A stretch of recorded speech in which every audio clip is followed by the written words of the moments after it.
They say that after 70, you should take it easy. Move less. Rest more. Avoid anything risky. And for a while, I believed them. I thought I was doing the right thing. Then one winter afternoon, my doctor leaned in and said something that didn't sound like a warning, it sounded like a wake-up call. "Harold, the less you move, the faster your heart forgets how to fight." I didn't argue. I didn't smile. I just nodded. And that night, lying in bed staring at the ceiling, one question kept circling my head. When did I start settling for just surviving? Because I wasn't always like this. I used to walk miles just to buy bread. Trim hedges in the backyard. Even dance with my wife in the kitchen. But after the heart attack, I slowed down. Too much. I traded strength for safety. And every day started feeling like a copy of the last. Until one morning, while making coffee, I found something forgotten in the drawer, a dusty old pedometer my daughter once gave me. The screen still lit up. And just like that, a question surfaced, quiet but stubborn. What if I walked 10,000 steps a day, for 30 days straight? I almost laughed. At my age? With these knees? But another voice inside, older and braver, whispered back. If not now, then when? What started as a small walk became a return to life I thought I'd lost. In this video, I'll show you what 300,000 steps did to my body, my mind, and my heart. I didn't wait for Monday. I didn't wait for sunshine or motivation or the right playlist in my ears. I simply woke up, slid on my old walking shoes, the ones with creases in the sides and stories in the soles, and stepped outside. There was no big moment. No dramatic background music. Just a quiet decision made over black coffee and creaky knees.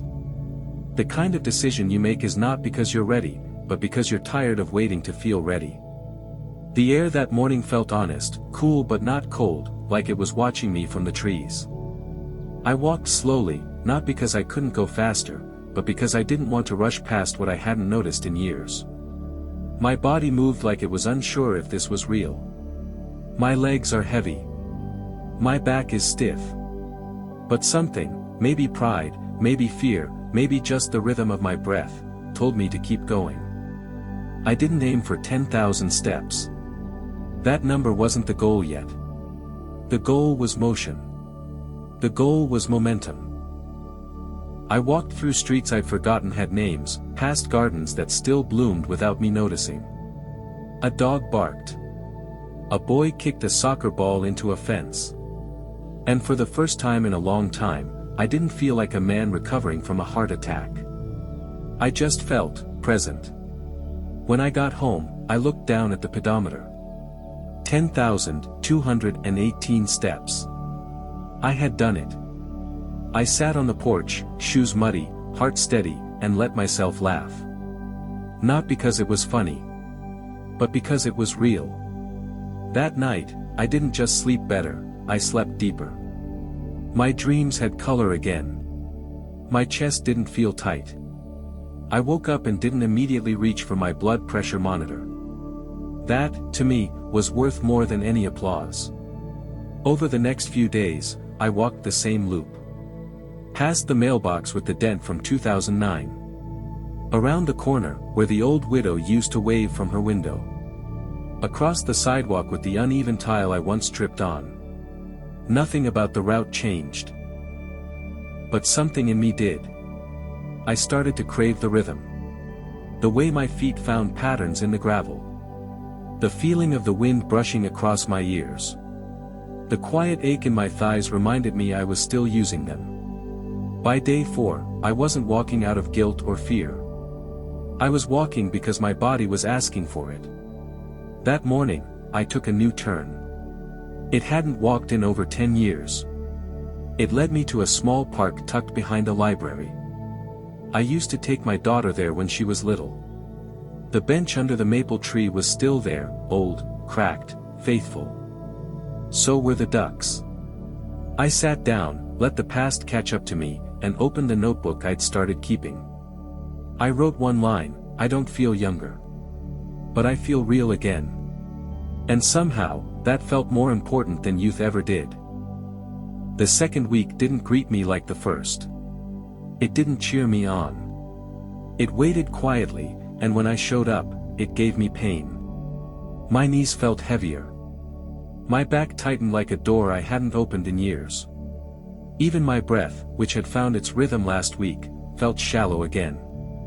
By day 9, I wasn't waking up with hope, I was waking up with hesitation.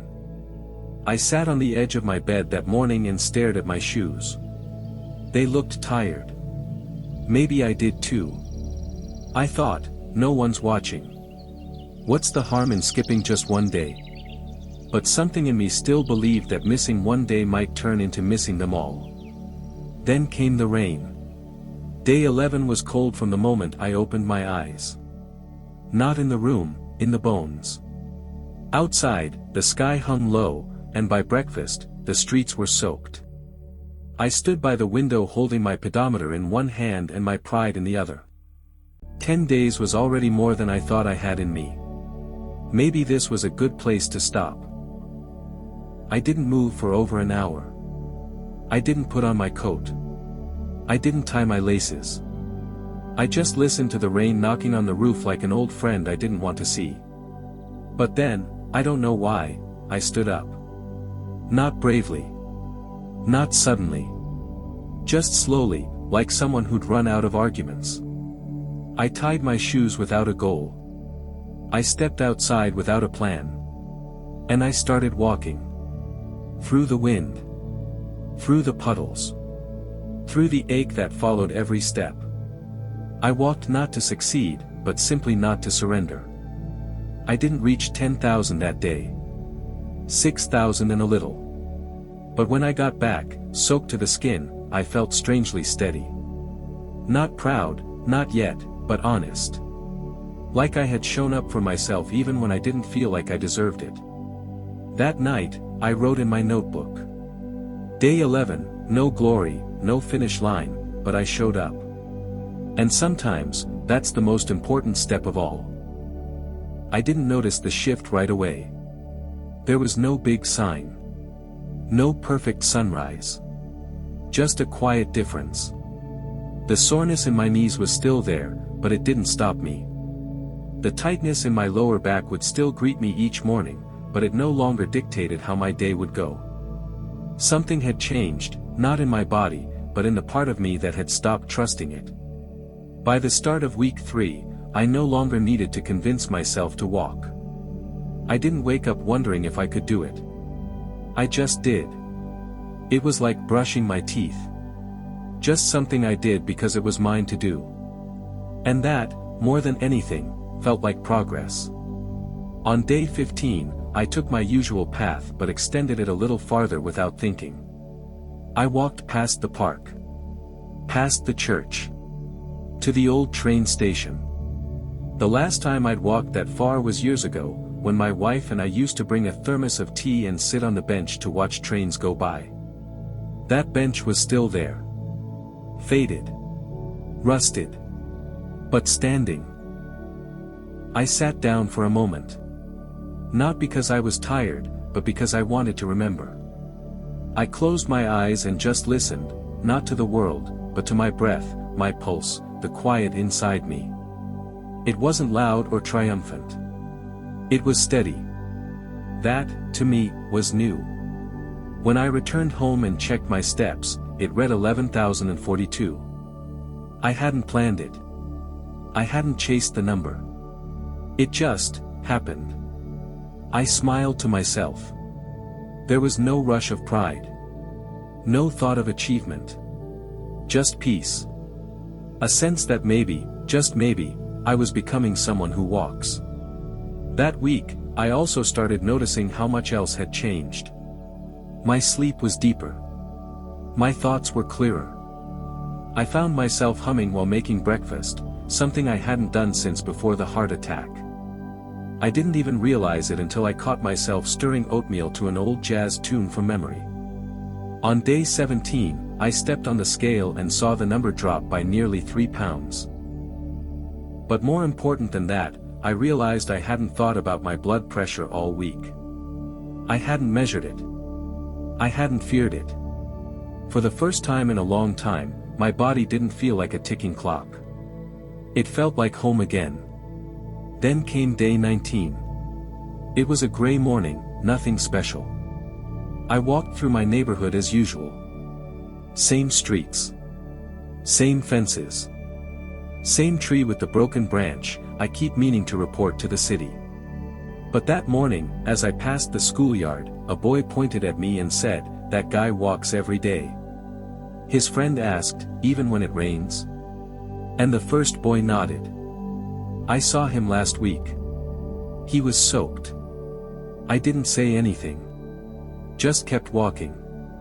But inside, I felt something shift again, not pride, but connection. They noticed. Someone noticed. I wasn't invisible. That evening, I sat on the porch, warm cup of tea in hand, and wrote in my notebook. Day 19, I've become someone worth noticing again. Not because I did something big, but because I kept showing up. By the 4th week, walking wasn't a challenge anymore. It was a rhythm. I didn't count steps. I didn't question myself. I just walked. The doubt was gone. The resistance was quiet. What was left was flow. I moved because it felt natural, not to fix something, but to be part of something. Each morning, my body woke up ready. Not perfect, but willing. My knees didn't scream anymore. They whispered. My breath didn't shake.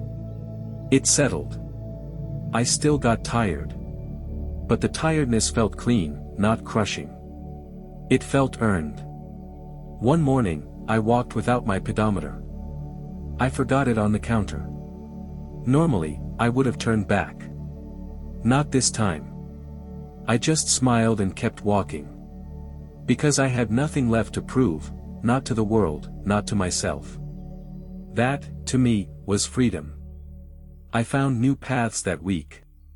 Trails I'd never noticed behind the lake. Roads that curved into neighborhoods I hadn't seen in decades. I stopped chasing the same loop and let my feet lead the way. I was no longer walking in circles. I was walking forward. On day 24, I sat down under a tree and realized I wasn't thinking about my health anymore. I wasn't walking out of fear. I wasn't walking to recover. I was just walking. Because I could. Because I wanted to. Because some part of me, the deeper, older part, had remembered what it meant to enjoy motion.